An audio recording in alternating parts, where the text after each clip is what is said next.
Isten áldja meg a magyar, tartson neve, míg a föld tart.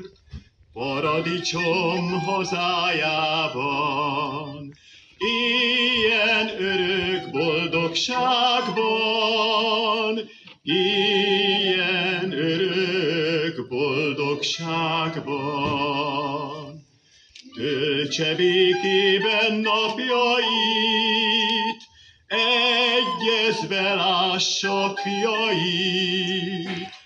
Tatár, török, s más ellenség, minket meg ne rendíthessék, minket meg ne rendíthessék.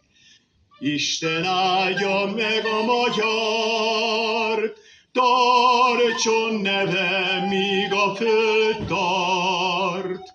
Isten áldjon meg bennünket, minden igaz magyar embert, minden igaz magyar embert.